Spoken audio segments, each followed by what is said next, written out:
There we go. Welcome back. That was a real countdown. Oh, that was fancy. Welcome back to the Dreamcatchers. We are so excited to be back at it after a little hiatus this summer. And we are here this morning with our dear friend and neighbor, Brian Rice, who we're going to have introduce himself in just a second. We're here for our 81st episode, which I can't believe we've done 80 of these, Marissa. Like, what? So this is our 81st episode. That's how many good people there are to unpack. That's so true.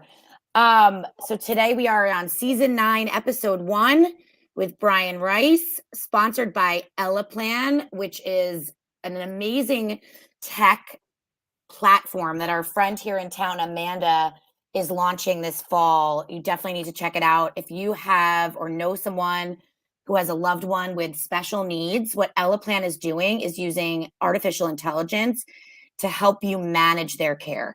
There's so much to know when you have somebody in your life with special needs, doctor's appointments, schedules, et cetera, et cetera. And what Ellaplan is doing is kind of putting it all together for you and spitting it back through artificial intelligence of how to manage your loved one's care. Highly recommend you check it out. If you know anybody that could use something like that, another Fairhaven mom. So just kudos to Amanda and her business, which is coming together very nicely. Anyway, welcome to What's Your Story with Brian Rice. Brian, if you want to go ahead and introduce yourself to the audience, tell us. I don't even know how to introduce you. I tried on our social media. You have so many hats. So many people know you in different ways in the area. So would love to hear you try to introduce yourself and what you would say is your many titles. Oh, geez. Thank you. Good morning. It's an honor to be involved in this podcast. It's my first podcast, so it's your 81st. It's my first. And talking about hats, we are getting ready to do a renovation in our house, so I've had to clean out my hat collection, and I threw out probably 50, and I still have 250. So being bald, I wear hats, but I guess it goes back to the Navy. So, yeah, I'm born and raised in Fairhaven. I'm 4th generation. I have my own business or businesses.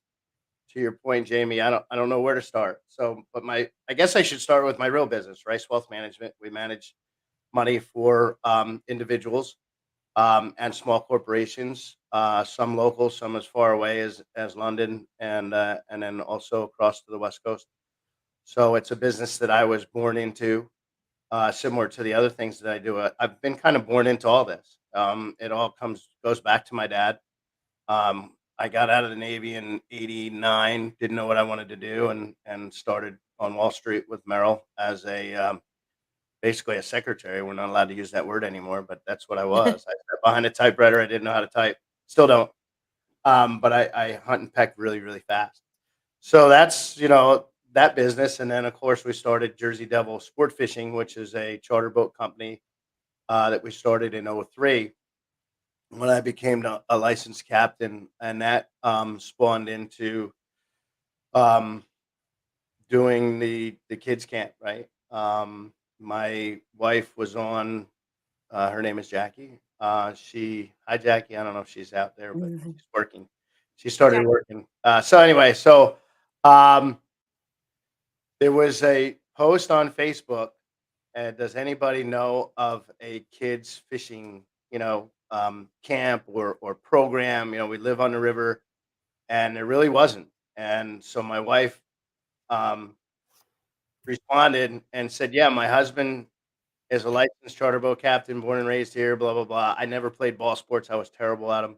I was a swimmer, and my front yard and backyard is the river, the Navesink River, which I grew up on.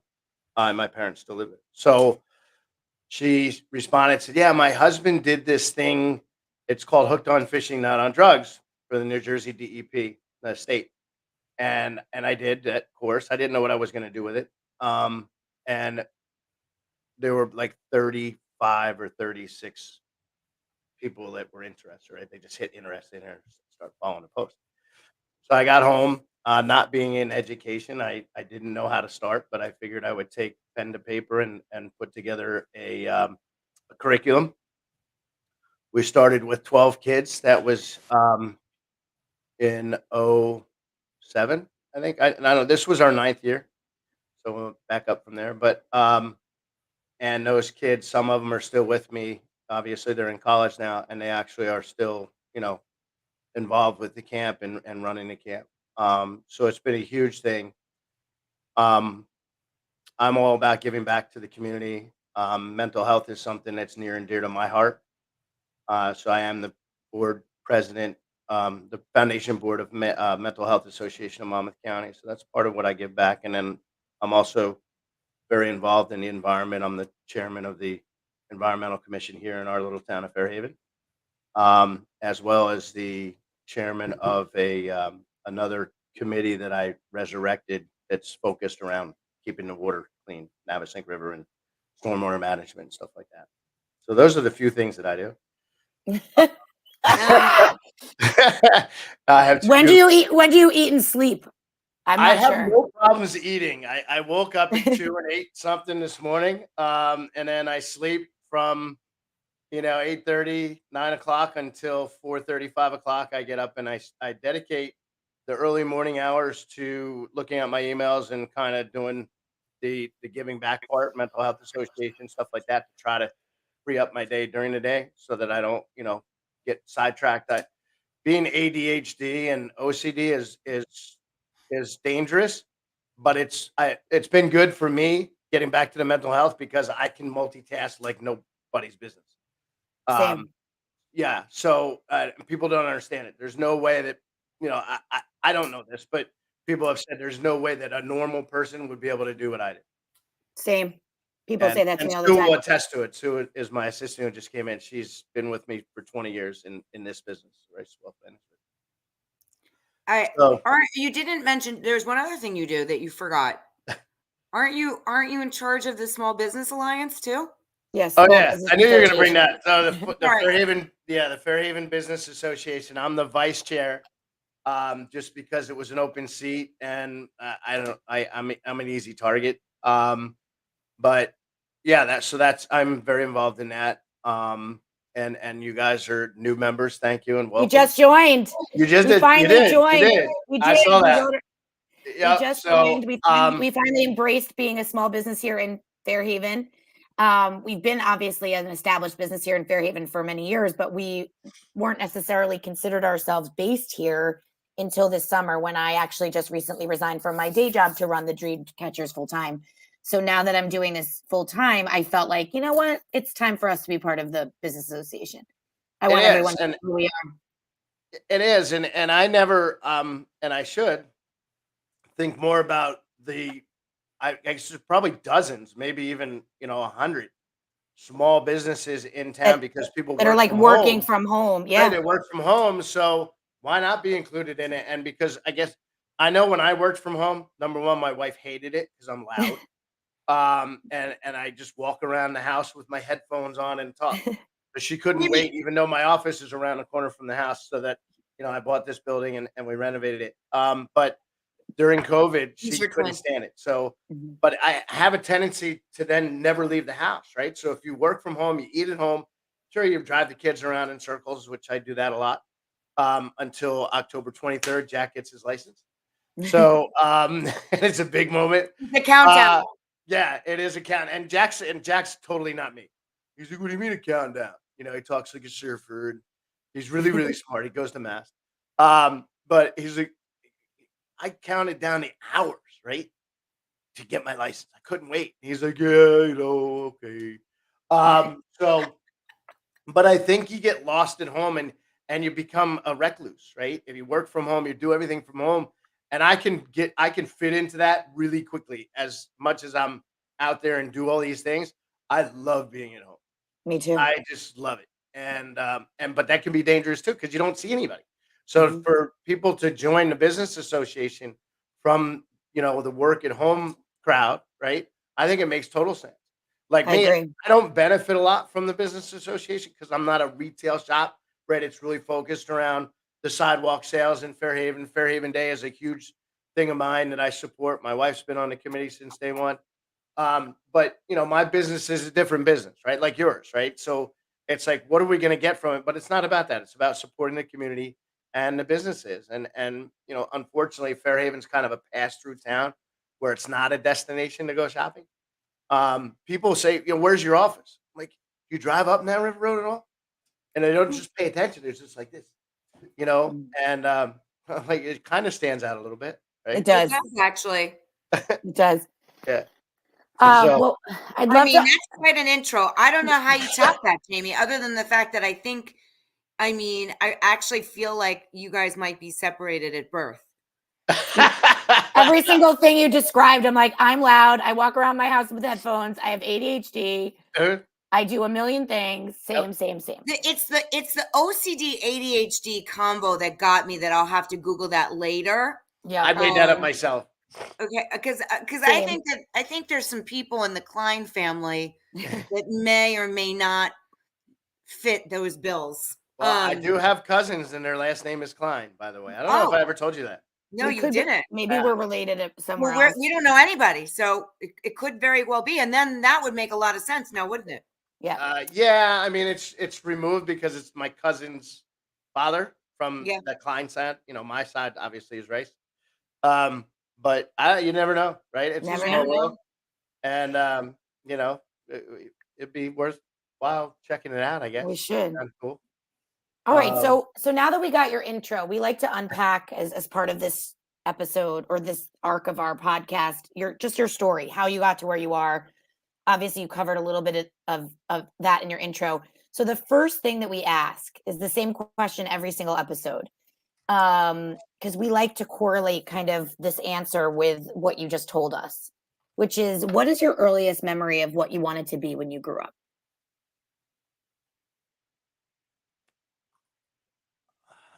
I mean, I'd go with what comes to my mind first, and that was to be a mountain man. Literally, To be a mountain man. Yep. Like to I just live in the mountains. Yep. As much as I love the salt water and it's in my veins, literally and figuratively. I grew up in Fairhaven, obviously, and it was much different back then.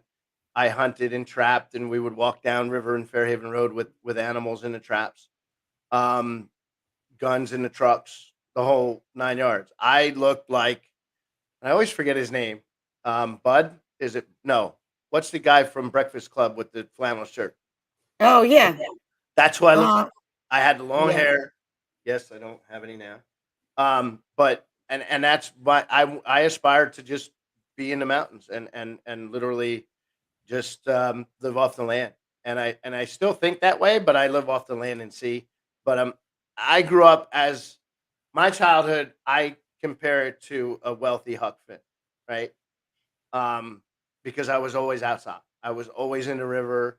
I've lost, and there probably can find them if somebody dredged the back creek here, Fourth Creek, of shoes and boots that I've lost. I mean everything. So that was really what I never wanted to sit behind a desk.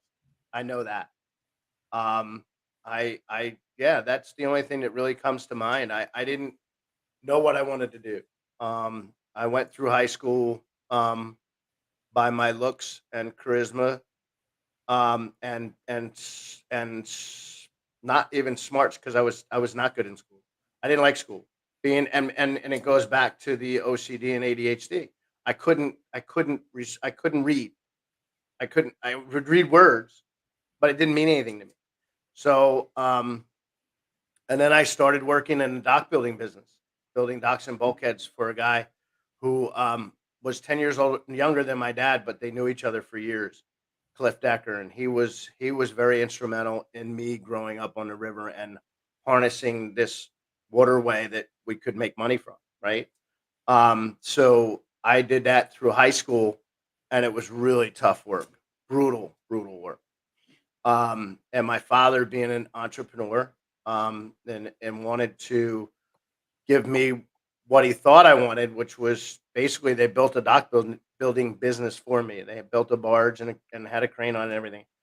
And then I got out of high school barely, and my best friend took his life. So my aha moment was probably when I didn't know what I wanted to do. At that time, we did have a big boat. and another person who was very, very instrumental in me going into the Navy. I wanted to be a Navy SEAL. I started on that route, blew out my knee, got out early. But it was good that I went in because I finally got out of going back to being in your homes all the time. I got out of the bubble of Fairhaven, right? Mhm. And got to although I traveled, my mom's from Germany. I'm first generation on my mom's side in the United States. But to go to boot camp and being a swimmer, I had no problem swimming, but you would see some of these gentlemen from deep south, they didn't know how to swim. I'm like, "What are you guys doing in the Navy?" Like, "Well, this was all we had." I'm like, "What do you mean?" And it was literally it was jail or going to service, and they picked the Navy because they wanted to travel and the food was good, Mm. and they're pretty good accommodations, that was my aha moment. I don't know if we wanna talk about it. Yeah. I would say Yeah, that absolutely. that We was a definitely big yeah, that was a big turning point in the life of Brian. There is a movie, and it's not about me, right? It's Monty Python. But having Don Deal, who was the captain of my dad's boat and a 13-year veteran Navy SEAL, 2 tours in Nam, the whole 9 yards. These people in my life, people come into our lives for a reason, right? And his reason was I watched Top Gun in '86, I think. I wanted to be a naval aviator. Then I found out I was somewhat colorblind. You can't do that. So then I went to the Army. And so then I went to the Army recruiter. They were right here in Red Bank. And because I saw First Blood, right? So I wanted to be I figured if I can't be a SEAL or whatever or a pilot, then I'll follow Rambo. And I came home. Don was at the house, and he was originally from Florida, so he talked like this, and I can talk like that. If I go down south, I start to talk like people down south. So he said, "What'd you do?" I said, "I went to the Army recruiter." He said, "The hell you did." And he grabbed me, literally grabbed me by the back of my shirt, lifted me up, threw me in his Jeep, and took me to Red Bank. And he's big dudes. He walks into the Army recruiter. He says, "He's not going." They're like, "What do you mean he's not going? He's all signed up." He said, "You don't understand." And this guy was badass. Am I allowed to say that? Mhm. Sure. Sure. And they just kept looking at him, and he said, "I'm telling you, this boy is not going in the Army." And he found a folder, and he literally ripped it in. I was like this thick. And he ripped it in half. And we walked out. I knew I needed to go somewhere. I knew I needed to get out of here. So February 26th, it's February 24th of '88. I walked back into the Navy recruiter, and they're like, "You're going, you're out." And I was in Newark being processed. Went to Great Lakes. I was there February 26th or whatever, and it was cold, and it's 40 miles north of Chicago, right on the Great Lakes. So that's how it started. That really gave me the sense of purpose, kind of I needed something to wake me up, and because I was on a bad road, real bad. And I probably the Navy saved my life and then my wife, but that's a whole nother story. She won't admit it. But so that goes back to why I do what I do, and then I got out and didn't still know what I wanted to do as a career. Um, but I finally manned up and talked to my dad, and I said, he was at Merrill Lynch at the time in '89, and he was commuting to Morristown. It's like 2 hour, 2.5 hour commute. It's crazy. So he's like, "Yeah, it would be great because now I would be his personal chauffeur, right, and work for him or work with him." So I went up and interviewed and got the job, and the rest is history. So we built the business together. I was just an assistant for him, and I finally convinced him. As much as he drove his business, and I get this from him, is that I drove the business once I got involved. And he was so used to going to Morristown. I said, "Dad, it's a waste of 4.5, 5 hours a day. Drive, right? There's no easy way to get there." So we moved our business in '90 down here, switched firms. Back then it was the go-go days of Wall Street, at least from our generation, my generation. Jack just watched Wolf of Wall Street last night. I'm like, yeah, that's kind of the way it was. Yeah. So that didn't help with the mental health either.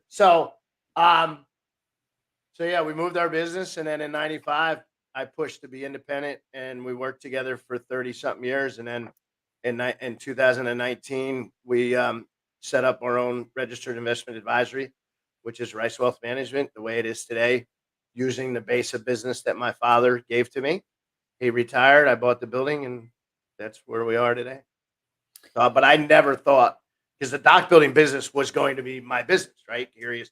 Rice is a big, Brian's a big waterman, and it just made sense. So there's my dad setting again, doing something for me. But then I realized it was just really bad, hard work. We still have the business. My mother, that's a whole nother story. She'd be a great podcast if she would talk to you. But she took over the business and built the largest dock building business on the Two Rivers, and it's still in existence today. I'm still involved with it somewhat. She gave it to the foreman, who's basically my older brother for all intents and purposes. So it's kind of a neat story there too. You know what I'm hearing here, in addition to you really sharing, there's a mixture of vulnerability. Yep. You were completely blessed. It wasn't like you didn't have everything at your fingertips, and people that believed in you and were willing to sacrifice and set you up. And yet you honestly knew that you needed time and help, probably years before that was the norm, right? Mm-hmm. And it sounds to me, I like how you referenced yourself to Huck Finn. That's like such a terrific, Tom Sawyer, like a terrific way of explaining it. Because when you tell your story, I mean, there's utmost respect for your father without question. And there was never, even if you were confused and or suffering from undiagnosed conditions and or et cetera, you never didn't have work ethic. You always worked. So Yeah, you may have been straight, but like you got yourself up and you did your things. You I weren't did. I mean, there's been plenty of dark times where I didn't and I should have. So it's not all, unicorns and rainbows, whatever, but of course. by any stretch. But that was all because of me. I was my worst enemy at times. When I would get into that dark place, and there were plenty of opportunities. Another big moment was 06.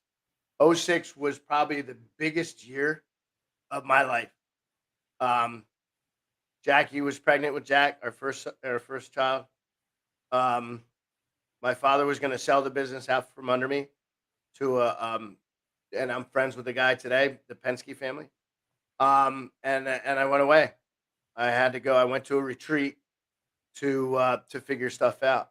And my mother, and if I get welled up, that's me. I'm a big tough baby. My mother said to me, because I called him over to the house, and I said, I'm going away. I don't know.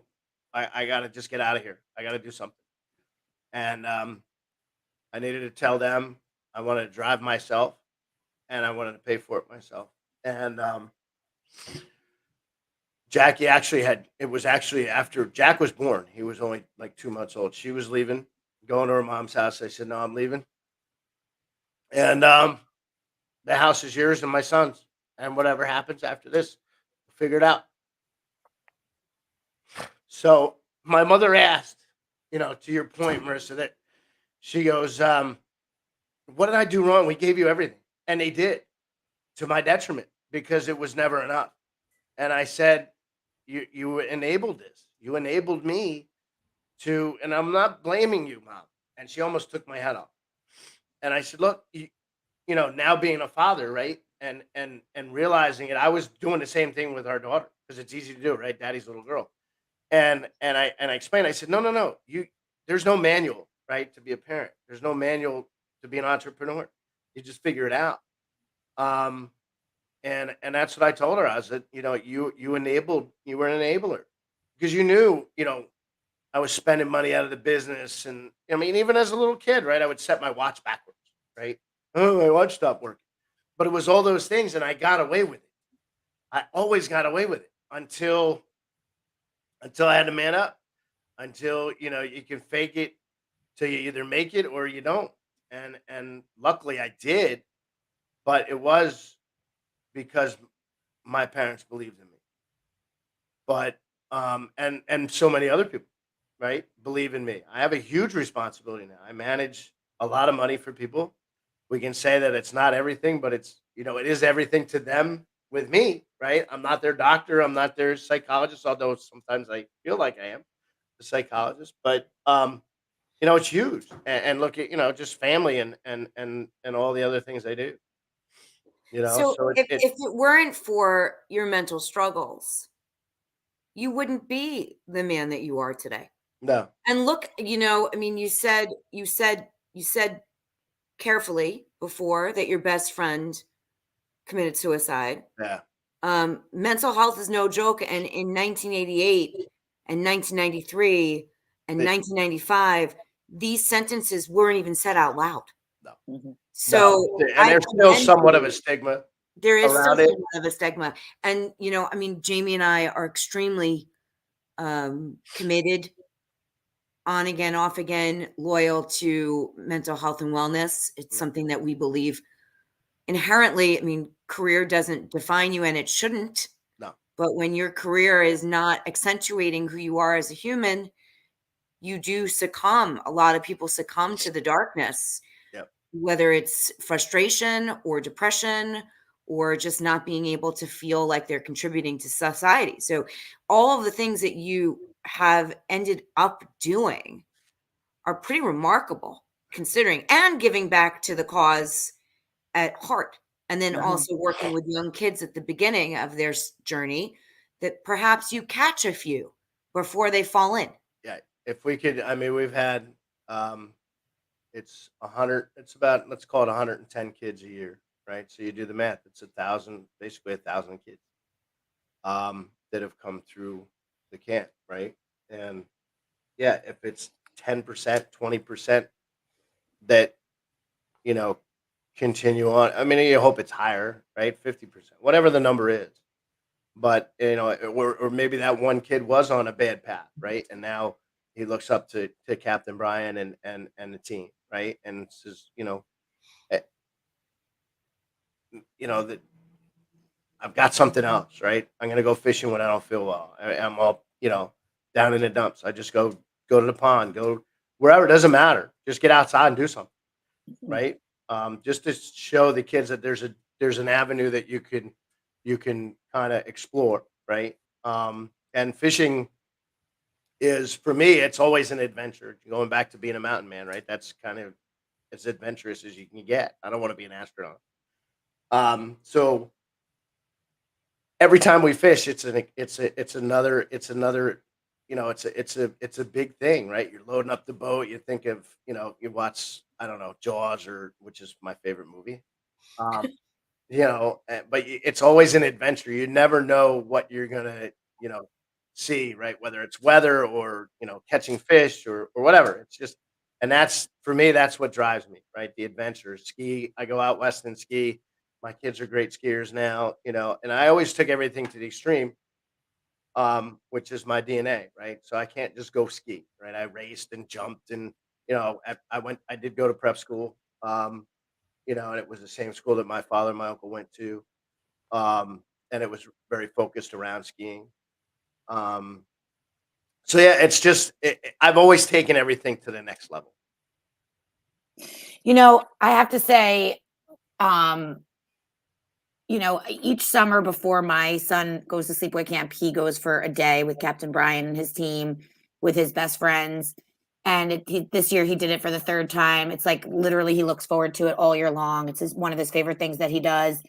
And I love what you said about the unexpected. So the first year they like caught baby sharks. It was like out of control. They were just 9, so they were like old enough to go. And it was like the best day ever. And then last year we like it. Brian was sick. We weren't sure if he was going to be able to come on the boat. There was so much unexpected. The weather wasn't great. They caught nothing, 0 things the entire time they were out. Still the best day of his life. Doesn't Literally. matter. Doesn't People matter. go, He yeah. was like, I'm like, did you catch anything? What happened? He's like, no, like 0 things. Nothing happened. Nobody bit. And we had the Yep, best day. And I was like, yep. I don't know what goes on out there on the water, but you are like, whatever you're doing it right. Because then this year, all I want to do is go back again. This year they caught a bunch and threw them Yep. back in. But it goes to show you, like, it doesn't, I don't know. There's something transformative about what you do with them. I mean, granted, he was there one day, but for 6 hours comes back. It's like whatever happens on the water stays on the water or That's something, right. you know? He knows that the Jersey Devil. So the boat is the Jersey Devil, right? And we have a saying: what happens on the devil stays on the devil, right? Whether it's I let the kids curse or they pee in the corner of the boat, whatever. We're being guys, right? Yeah. And the girls, it's the same thing. I don't treat them any different than the boys, right? When they're on the boat, I do have a softer side for girls, but it's still you're on the boat, right? We're out there, we're in the elements.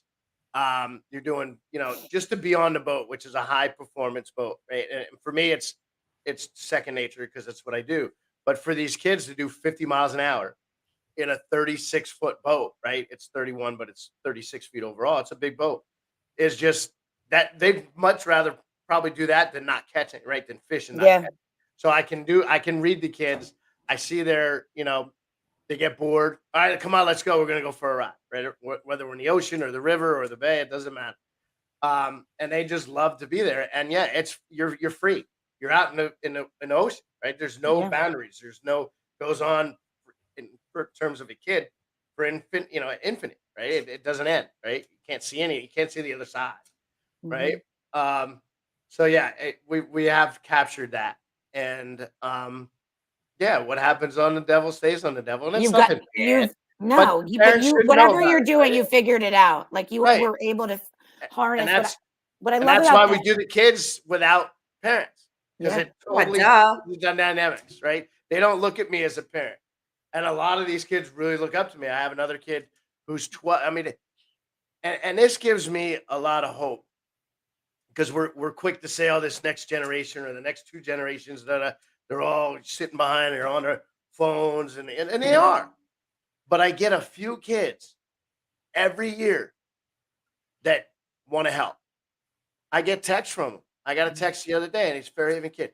Hey, Captain Brian, can I come over and help? Whatever it is. Oh, yeah, go ahead and clean the boat. Boat always needs to be. And they don't care. They just want to be involved and help. And it gives them a sense of purpose, right? And they're great kids. So it gives me also, I get a lot from it, right? That I get this hope and that there are kids that are not, we can't call them all, a bunch of whatever. I was going to use some word, but you know what I'm saying, right? You can't. Yeah, like this generation gets a terrible reputation for They entitlement. do. And I didn't work as hard as my dad, right? And I didn't walk uphill both ways barefooted when in the snow, right? I mean, right? So it's like, okay, my father and I fought tooth and nail because if I wasn't sitting here at my desk, I wasn't working. But we had the advent of the phone, and I mean, I've seen so much technology, right? Jackie just threw out like 50 CDs. We don't even have a CD player anymore, right? We started with 8 tracks and then cassettes and then CDs, and now it's all digital. It's a modern evolution. You know what I was thinking while you were talking, just going back to the generational changes, and also what you went through. If you hadn't gone through what you went through, you wouldn't be able to offer what you're doing to for these kids. That's right. Because you wouldn't have the wisdom to gift it, right? And then also being able to create the balance. The reason why it's hard for us is because we didn't grow up with what they're growing up with. Right. That's why it's challenging, like any generation. It's just our modern version of the snow, the sleet, and the hail. Listen, it was pouring rain this morning. Did I want my daughter to walk down to the bus stop and get completely dripping wet? Yes, I did. I mean, yeah. But like also when her friend offered to pick her up, did I say it's okay? Yeah, absolutely. But were you going to get up and take her? No. And I said to her, one day when you have to get to your office in Lexington Avenue and it's pouring rain diagonal, you're going to have to deal with an umbrella. What can I tell you? My favorite weather is bad weather. And my kids are the same way. They love her. We loved hurricanes growing up, right? We love nor'easters. There's all kinds of pictures. If you look, I can find them somewhere. I'll send them to you. Like but I just loved it. I just loved the extremism. I love the extreme heat. I don't have my tan much anymore, but and I love the extreme cold. I love extremes. It's just the way I am. It's my DNA, and the kids see that. Come on, hold on. And they fall off the seat. Well, you didn't hold on tight enough. I'm not going to go up there and say, "Oh, little Johnny, are you okay?" No, I make sure they're all right because I don't need a lawsuit, obviously. But if they have a bruise on their butt, it is what it is. You didn't listen to Captain Brian. I told you, hold on. My kids my, you know, that they're growing up differently. And yeah, technology is different. I'm also a closet geek nerd. I love technology. And that was and my dad never understood it. He didn't, we had to keep a block keyboard for him. He couldn't find the keys on a keyboard, so, but he didn't ever understand that even though I wasn't at my desk, I'm working. So I tell people, I'm working. Marissa, sound familiar? Our Right. dad's the same Hey, way. ma'am, I'm a little bit And you concerned probably dealt too. with the same thing, right? You worked with your dad, Yes. and if I wasn't sitting here, and he would, go to work for 18 hours. Okay, but how many of those 18 hours are you really working, right? Because they did a study in our business. It's $2,500 an hour is what we earn. So maybe you work an hour, right? Maybe you work 2 hours, but really working. But most of the time you're not. You're jerking around on a computer or whatever. But as soon as I wake up, I'm working. I'm accessible. I've got clients, like I said, on the West Coast. They'll send me emails. Do not open this till the next morning because it's 9 o'clock our time, 6 o'clock theirs. But I don't operate that way. Number one, I'm OCD, ADHD, which I don't know if I mentioned that. No, so I can't have the little circle on my phone. I look at my daughter's phone. There's 395 unopened texts. I'm like, I can't deal with it. I'm like, dude, I can't do that. I'm like crazy, right? I can't. I look Marissa. at So I always knew I loved Happy Brian. right now. No, I always Huh? knew I loved Brian. No, I always knew I loved you, Brian. But like every single thing you say, I'm the exact same way. Like I can't have anything unread. No, Like Marissa has like 6,000 emails unread no, on a no. regular basis. I Well, can't well, do it. I have my own OCD. Don't worry. Don't worry. I've got my own stuff that Right, you don't want. right, All right. and, We and each their own. right, and then my wife's like, "Why don't you act like this in the house?" Right? Because I'm on the boat. Don't drip any wine. She's like, "Brian, I've seen pictures of the boat covered in blood, and you're worried about a little wine. Yeah, the wine stains, the blood doesn't. We get it off right away." So, Yeah. but she's like, "How come you're not that like that at home?" I'm like, "Well, it's because it's your domain. It's not, I mean, it's ours, but it's just a different, it's a different dynamic, right?" Yeah. But on my boat, because the boat is dangerous, right? It's a very dangerous. It can be a very dangerous environment, right? Not perfect storm stuff, but a guy, you just have to, you got sharp objects, you're going fast, everything has to be in its place. Plus, I'm OCD, so if I pull out a drawer and the pliers aren't there, I'm like, I lose my stuff, right? I'm like, so, but this is a way that I try to, compartmentalize the best I can. But I can, like, I'm watching the emails and I'm doing everything while I'm here. I think the biggest problem with the generations after us is social media.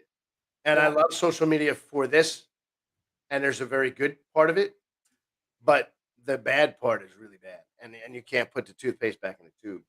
But Remember when it was just too much TV? yeah, it was always too much something.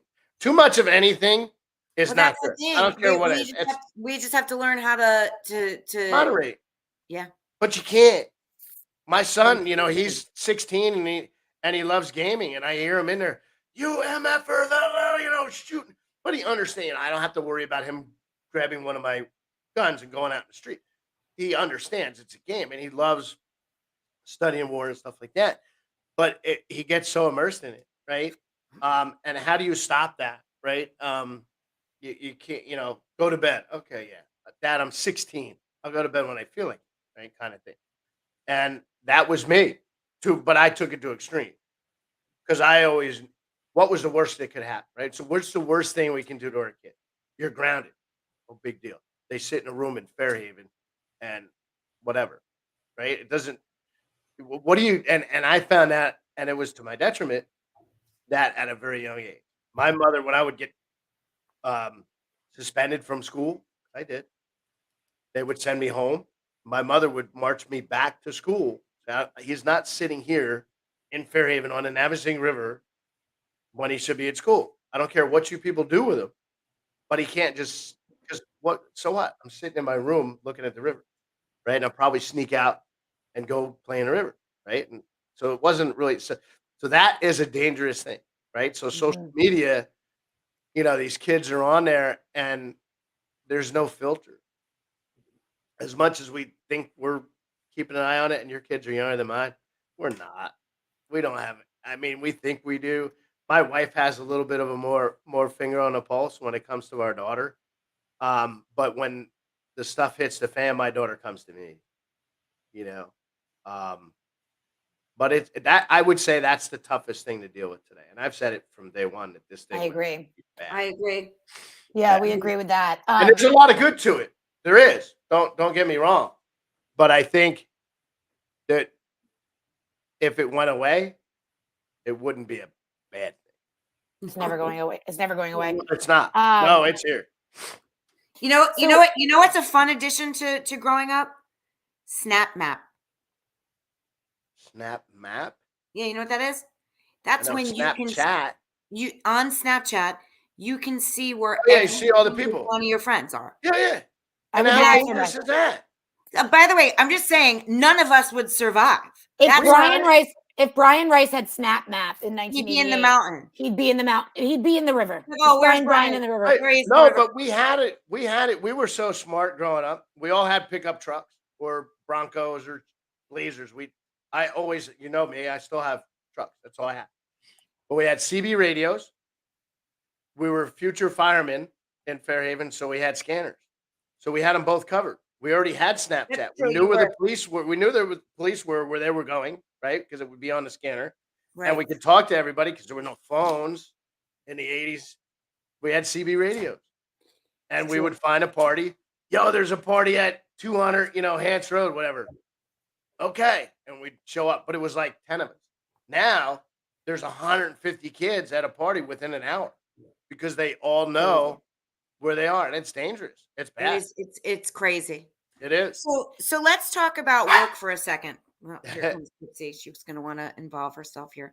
Let's talk about work. So with all this going on and everything that you're doing, run us through, what today looks like what's on tap for all of your initiatives now that we have you actually on the podcast, starting the season, your first podcast, Vulnerable Share, so much to offer to so many people in town and out. If I'm a client or if I'm a small business, why would I want to hire Rice? Let's talk about that for a minute. All right. So my day, I do have a calendar and it's all of us, right? I have a family calendar. I have the office calendar. I have a Jersey Devil calendar. So I can't start my day without looking at the calendar and knowing things, where it is. Some days it's very full. Some days it's not. The big thing with our business is I do have a model day that I'm supposed to follow, but I'm not that structured, right? But Sue we'll meet in the morning and we'll talk about things, my assistant here, and go over, what accounts we should go over. Sue handles all the operations, of the business, and she has for 20 years.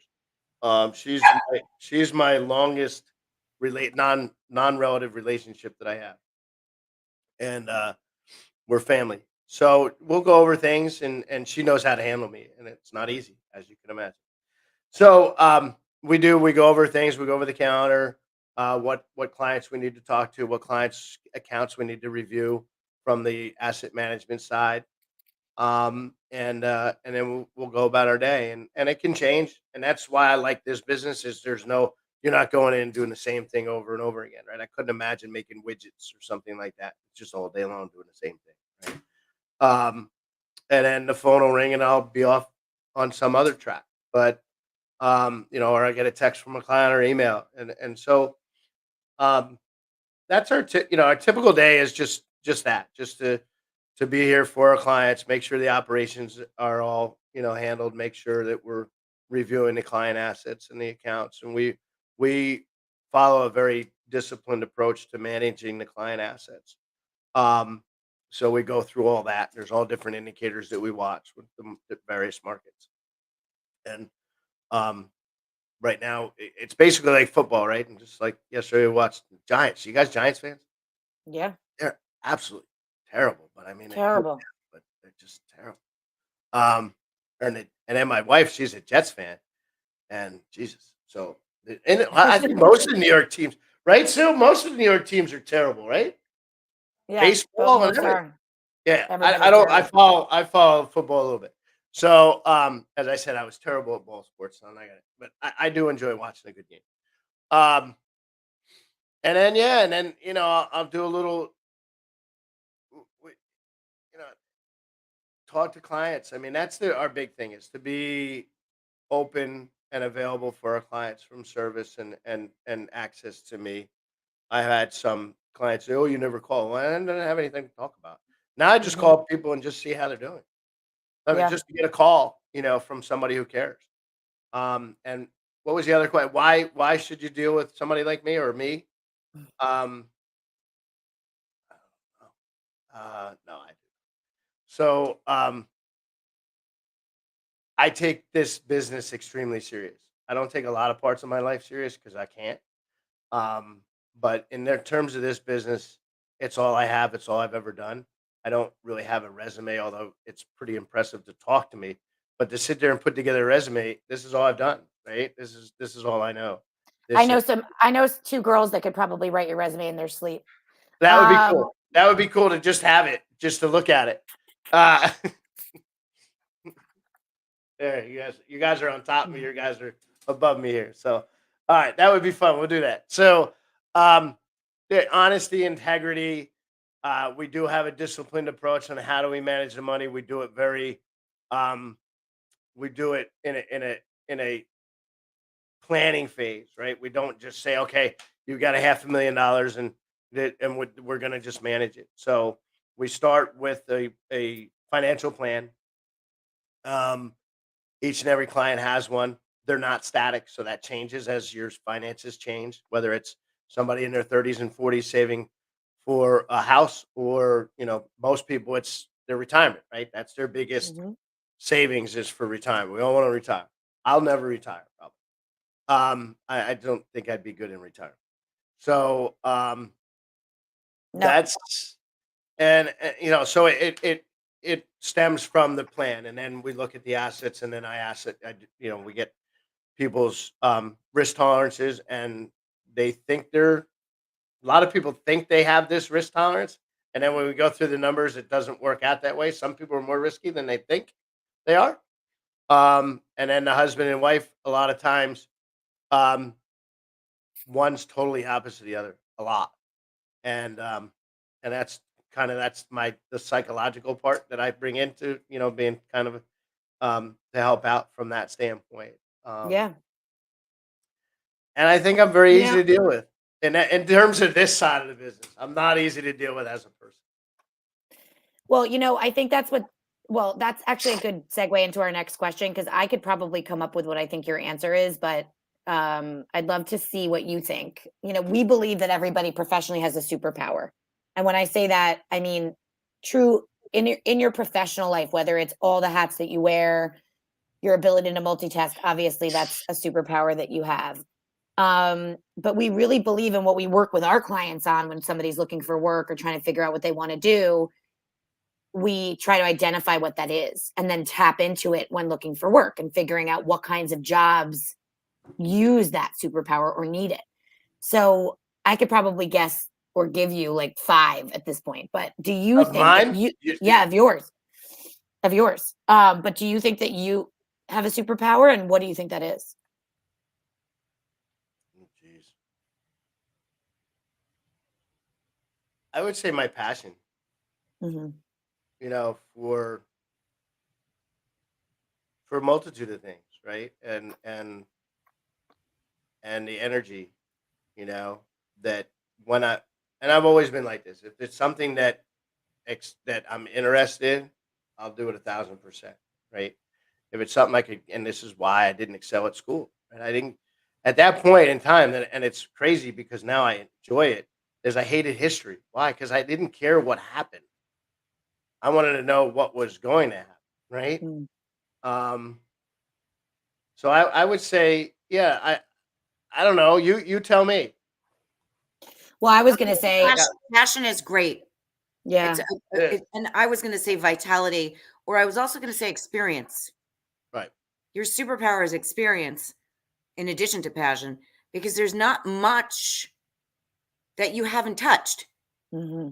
whether it is exhilaration or despair, or inclusion or exclusion, or I mean, you've touched on a lot of things. But I think passion and eclipses you completely, because I don't really think there's anything that you do that's lukewarm. No.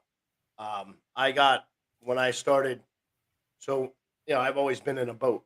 So I started with a 12-foot Starcraft and a pair of oars, and we always had to go across the river because the fishing was always better there. And then I got a motor, and I was nicknamed One Speed. I never went slow.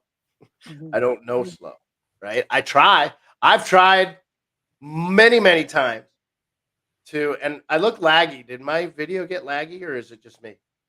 Yeah, I see it a little bit, but I hear you fine. Okay. So, I've tried to drive. Ever tried to drive the speed limit on the parkway? Like Yeah. stay at 65, or some places it's 55. I can't. Yes. I've tried to do it. By the way, 25 on River Road is really hard too. It's terrible. I don't know. And even talking to the powers to be, because I talked to everybody in town, they were surprised when it got passed. It's horrible. I'm like, it's so slow. Like you don't even realize how slow. I can really relate to what you're saying because, Marissa and I believe so much in energy and the universe, and what we're doing is what we're meant to do and all the things. But, in the grand scheme of healers and things that we are passionate about, you live life at what we call a high vibration, right? You're like, live loud and proud, and people don't understand it, and people will never understand your way or your function. And there's going to be people that just are drawn to that, and there's people that are not. And that's exactly how I live life. I'm very loud and proud. I am who I am in every environment that I'm in. And I live life at what I would call a very high vibration, which most people don't fully understand. But I think that's why, like you said, you lean in to your assistant or your relationship with your wife or the different organizations that you're involved in, because sometimes it's important to have a balance. And Marissa and I balance each other out, because if I'm up here, so is she, but in a more pragmatic way, and vice versa. So I think passion is a great answer for you. And I would probably have said something either that, or because like being able to multitask, everybody can say that, but it's at a level and a quality Right. that's the important, right? So It's you're to be able giving to your money, multitask and actually get stuff done. get stuff done, and get stuff done well, right? So And you have it done have accurately. I can't mess up, right? right, and you have multiple businesses. Some of what whether it's you're managing people's money, or you're have people's kids out on your boat without them, whatever the case is, you're a mountain man. You're out there living, Yeah. Modern day. That's and it. Modern day on the sea. yes, Yeah, and and I've people have always to trust you. People have to just trust innately that Brian Rice is going to take good care of them. You're just a good human that has everybody's best interests in mind. And I think that's really what your superpower is being able to not just, do all these things, but do them with passion, do them well. I've always and yeah, and that pretty much sums it up. And to see people from high school and say that they were scared to death of me in high school is very discerning to me, which has happened multiple times. And I'm having this conversation with my daughter now because she's mini me, Mhm. and she's a badass, and deep inside she's soft, right? Like me. I have an extremely soft, compassionate side. I cry at commercials often. You saw me get welled up earlier today. I really, really had to reel it in. It was not easy because usually I just let it out, but I didn't want to do that in front of, I don't know how many do we have? Million Million people. followers? Totally, right? But you never know, because this is going to be this. See, This the thing lives on. with this stuff is it lives in infancy, right? So you Yeah. don't know how many people are going to see this. You don't know who it's going to touch. But to hear that about me growing up, to hear Brian, everybody was scared of Brian Rice. Looking back at that, that was a front, and that was Mhm. insecurity. I didn't know how to fight. I wasn't a fighter, but and I still can't, but I put up this front so I didn't have to, right? That's what you want to do, to not have to do that, right? Um, but and you can't. It's tough to put that back in the bag, right? So, as much as I've had that reputation, I think it's kind of, I mean, going back 40 years, but well, not quite, I'm not that old, but it's 35. I don't know. High school was say 87. I graduated. So, you try your best to do your best, but it's not always looked upon as, you know, Rice is too forward or too outspoken or, it's just the way I am. And I'm no different than the next guy or gal. I put my pants on one leg at a time, which is a huge, thing to realize. Hmm. And you know, it, you try to change who you are to make yourself look better, but that's not what we should do, right? We shouldn't have to worry about what somebody else thinks of us. I think that's really good advice, which is typically what we ask next, which is like advice for small businesses or entrepreneurs or people looking to start something. I think that's a really great way to live. Like, sure, you have to think about the customer and them wanting to hire you for your service, but you have to just be unapologetically you. Like at the end of the day, if you don't want this is what we have, and Is what it is. it I'm is not what it going is. to change my stripes, right, or my checkers or whatever you call this. But um, and that's what it is. I don't consider myself a salesman, right? Although we all sell ourselves every day, right? Yeah. In some degree. I mean, I'm not using it as a bad thing, right? We don't want to worry about whatever. So, but we're always out there selling ourselves, whatever it, to our kids, to our family, to our business people, to a point, but it shouldn't come across as sales because you should love what you do. And I didn't. I hated it. I told you that. Working with my dad, I flipped over desks with computers on them. I've threw keys literally through the wall. At not at this place because my dad's not here, but it was not easy until I really changed it to the way I wanted to and operate. And it's been right. I've been, and I'm always good at reminding people, "Hey, I was CEO was right," and that's not right to do either. They know you were right. You don't have to say it. Um, but that's something I work on daily You because know, I'm right a lot, yeah, or good or bad. confident and humble. Right. Same. So we always like to wrap with like the same types of questions. One, we kind of touched on your superpower, your advice for small businesses. Two things that we want to ask to wrap. One is because you strike me as somebody that maybe does, or maybe you don't, but I kind of feel like you might. Do you have like a mantra, anything that you say to yourself or to your team or to your like whatever it is every day that kind of keeps you moving, keeps you inspired, keeps you motivated? I got this from my dad, and it's just basically the golden rule, right? Treat people as if you want, how you want to be treated and respected. Um, I don't always live that way, but I try. Try. I try. No, I do. I sometimes I'm too direct and people don't know how to handle it.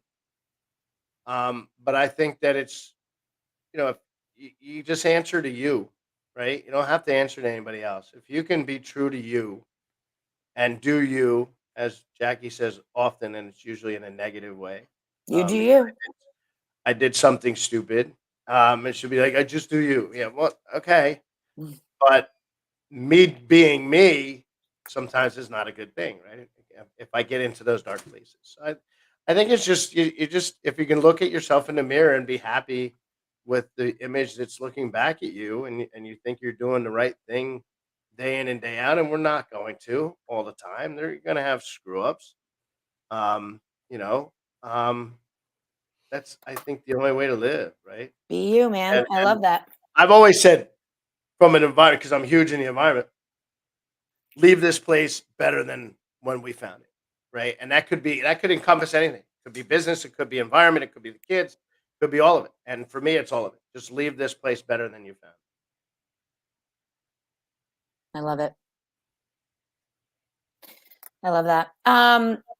Okay, so our last question for you this morning is going to be tough because I know you're a big Fairhaven, Monmouth County guy, so you have a lot of favorites. But so we believe when we're doing work with our candidates and our job seekers, we believe that identifying places that you truly are inspired by and interested in can help you with your job search, right? You kind of think about not just who's hiring, but what companies you actually would want to work for and why.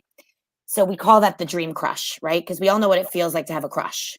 And usually when we have a crush, we don't necessarily act on the crush, but professionally we can. We can connect to them on LinkedIn. We can see what they're up to, see if they're hiring, have an informational interview, etc.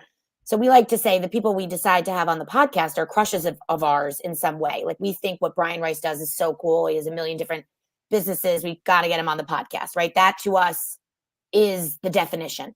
So we'd love to know from you, do you have any dream crushes locally, places that you like wouldn't be able to function without, whether it's professionally or personally, places that you just want to highlight that you can share? Because then we'll tag and share them when we post the episode. Just Brian Rice's faves, you know, Brian Rice approved type, whether it's a vendor, a place, a restaurant, anything. Wow. I don't have any place that I would want to work because I don't want to work. Right. I don't consider You want to I work have for a yourself. career, We're right. the I same have a- way. and I say that to my kids. I'm like, you don't, and they might, and not everybody can work for themselves, obviously, but when you have 80% of the economy is driven by small business like ours and yours, that speaks for the globe, but for the But something you might say might So, inspire someone listening, being like, oh, I never thought to like look that place up, or let me check out what Brian Rice thinks is the cool place in the area. And that might inspire them in some way. So that's why we always ask this, because we feel like hardware stores. Yeah. I that's a love good one. hardware stores. I love, as much as I go to Home, I'm a Lowe's guy. I'm not a Home Depot guy. But Why? huh? I do like Lowe's. I do But like I'm Lowe's. not plugging Lowe's. But if I had to go to a big box, store like that, it's Lowe's. I love hardware stores. Probably one of my favorite things to do is because I travel a lot, or I used to kind of live the winters up in Vermont, and I would love to go to the general stores. So I know this isn't easy to plug. Tackle shops, obviously, being a fisherman, you never know what kind of gadgets and stuff. So if you look at the tackle, oh geez, Fisherman Supply in Point Pleasant is a dear friend of mine, Brian, and go up to Hazlitt, one of my other favorite tackle shops, called the Tackle Box. I love to eat, so I love to go to good restaurants. And I don't, I love sushi, so Kanji is kind of my go-to sushi place in Shrewsbury. Um, if I want to go a little higher end, I'll go to Umi, either Red Bank or Seabright. Um, I do really enjoy two things, and as don't think of me as any less of a man. I love getting my feet done, pedicure, and Fairhaven. Because I can't lean over anymore to cut my own toenails, and I literally and my kids or myself, we don't wear shoes. I don't have shoes on now. Um, and my feet get pretty nasty. There it is. Yeah, I do have pant. I put on jeans, and I can't wait I to take do. them I off. do see. You don't have to show me Yeah. if they're zipped. I don't need to know. The zips, huh? So, so I do go to Proper and Polish. It turns out it's one of my childhood friends growing up in Fairhaven. It's his wife, Joanna. I love going to Old World and getting a hot towel shave and my head and everything. My friend over there, David. Love David. Yeah, he's cool. I have to go over there. He's closed on Mondays. I was gonna run over there because I've texted him at like 8. I'll meet you there at 8:30. I have an appointment at 9. And I was gonna do that before our podcast, but I actually did all the grooming myself this morning. So I do enjoy that. I think it's very important to take care of your body. I don't go to the gym as much as I should because everything's busted up. I don't think there's a joint in my body that hasn't been injured. Both shoulders, knees, back, and it goes back to the extreme. I used to barefoot water ski semi-professionally. So that's So kind of many fun facts. Barefoot water ski. yeah. I didn't talk about that. So I Semi-professional. never I raced mountain bikes. I barefoot water skied. I was sponsored by Mastercraft. The shop's not here anymore. I would plug it. And yeah, and we did crazy stuff, just nuts. I have a video from a real video camera, right? You have to put the cartridge in, of the bottom of my feet hitting the back of my head. So just think of that one. And I don't do back bends. I was never a gymnast. Wow. But those are some of the places we like to go local. I love to go. The best lunch in town, although Fairwinds Deli, I've eaten that sub, the same sub sandwich since I was 8 years old. Warren's dad was there. Started Fairwinds Deli. That's my favorite sandwich shop in town. My favorite lunch is across the street at Raven and the Tea Room. Oh, I love the tea room. You can come here any day and say, "Hey, Rice, we're going to lunch. I'll pay for it. We'll go across the street." I love soup. One of my favorite foods is soup. I don't care what kind of soup it is. My mother, I'm serious. Onion soup. I never liked it as a kid. Love it. They have it on the menu. I try it. I can tell you where the best onion soup. Jack's is very good onion soup, by the way. So, By the my way, mom made you made drink this- coffee? You What's don't that? need No, coffee. I don't do drink you? coffee. No. Oh my God. No. You and caffeine No. make me afraid. No, I can't drink. I don't drink coffee. At night I will, after a good meal. But so we have a big garden and a huge crop of cucumbers. I give them all to my mom. My mom makes the best gazpacho soup ever. We were eating gazpacho. I was eating it all day long for 5 days in a row. So I finally froze some. I love to cook. I put London broil in a sous vide. You guys can hit that up. It's cooking with I get very scientific with stuff. So it's cooking in a water bath is sous vide. So I guess we were supposed to be done in an hour, but you got me all riled up now. I love it. Yeah, so I mean, I do love supporting local business, and I hate going to the city. I was never a city boy. Although I've always been like a chameleon. I could go anywhere and people are like, "No, you grew up here," like Vail, Colorado. I've got a lot of buddies out there and they're like, "Oh, you've been out here for years." No, I just got here. So it's kind of fun. That comes from your passion, just like it bleeds out of you. I'm very similar that way. And everywhere I am, I kind of just, everything's the best. Everything's amazing. I'm very similar to you. So it's funny to hear you speak. I think that might be all of our questions. Marissa, did you have anything else you wanted to ask Brian before we wrap? No, I absolutely loved spending time with you this morning. Thank you. It's the antithesis of the weather. Like the weather feels gloomy and it doesn't even matter because you radiate. And it's been so much fun listening to you. And I'm excited to post and share this. I think that you're a very, very, very engaging person to listen to. And I hope that people out there that have had struggles or, challenges focusing or challenges finding their own way can find inspiration by how much you have accomplished and how much you give back, and that you do so with passion and awareness. Mm-hmm. So I really love talking to you, and I hope to not see you barefoot soon. Yeah. And you will.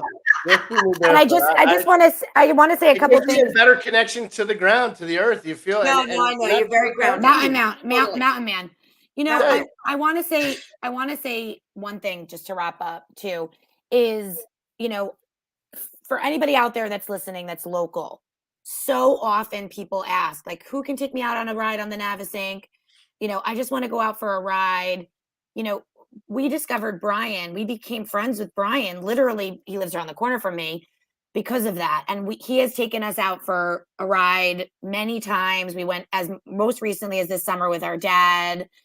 And I just think, granted, he sent his team. We didn't get to have time with Brian this summer to go, but he has a great team. It's just so many things that you offer that locally people could take advantage of, whether it's renting or chartering a boat out on the Navesink, or sending your kids to the camp, or getting involved in the business association, or wanting more information about mental health association, Monmouth County, or any of the other amazing things that you do, or just to manage their money. Brian is one of the most approachable, effervescent people we've ever met. And we're just so happy to have had you this morning, made possible by Ella Plan. Check her out, Amanda Lukoff, doing incredible work for the special needs community. Hit up Brian for all of your, every single need, everything from anything you possibly, and if he can't do it, we can. I got a guy. I always got a guy. You or got a gal, guy. All of us, or we're a good. gal. Yeah. Right. We As make a good Marissa team. always says about me, because like when we were, especially when we were living in city, it was like, what's the new hot restaurant? What's the blah? And it was just like, just ask Jamie. And I feel like with you, it's just ask Brian. Like, I don't know. Just ask Brian. I'm sure he'll be able to figure it out. Yep. And if I don't know, my wife always said you know a lot about a lot of things. But if you don't know something, you first want to say it. But I'll find Yes. I But then you usually got a have- guy. You got a guy. Yeah, I I say that all usually the do. time. That's one thing Yeah. I say all the time. Yeah, I don't know, but I'll find out, right? And I get texts from, looking for a little contractor to do a deck, right? Or fishing or big boat to fish on. So I get some crazy ask, but I can usually find somebody or answer the question. The big thing also that I wanted to leave with is it's not every day that I'm like this, right? I have my dark days. I have my vices, right? You just try to have more good days than bad, and know that it's okay to not feel right. It's okay to say, "Hey, I don't feel good. I'm going to stay home and work from home," whatever it is. And Sue gets it, and it doesn't mean that I'm up to no good, right? But it just means that I'm not myself today, right? And that's okay as long as you say it and tell somebody and convey it, whoever it is. It could be your brother, it could be your mother, it could be whatever. It doesn't matter. Cheers to being yourself. Just be yourself and be honest. And it's not gonna be always rainbows and unicorns. It's life, and we're allowed to screw up as long as you take accountability for it to a point. Um, I just kind of wanted to leave with that. And I I don't appreciate want that. somebody saying rice is the best thing ever. No, I'm not. I'm just, I try to do the right thing. And Jackie does deal with a lot of BS from me. And I don't, and fortunately, the good outweighs the bad, right? Yeah. And you get through it. And it's not easy to deal with at all. At all. Well, But we who I am. we got a very good glimpse of you this morning, and I'm so grateful to have had you here. Thank you to Ming at Shared Universe for doing our sound and our live stream today. And this episode will be available, shortly on all major platforms. So thank you, Brian. Thank you so much for being here and sharing your story with us and our listeners. And really appreciate your time today. This was great. You're welcome. Thank you. God bless. Thanks, guys. Thank you. Everybody. Bye-bye.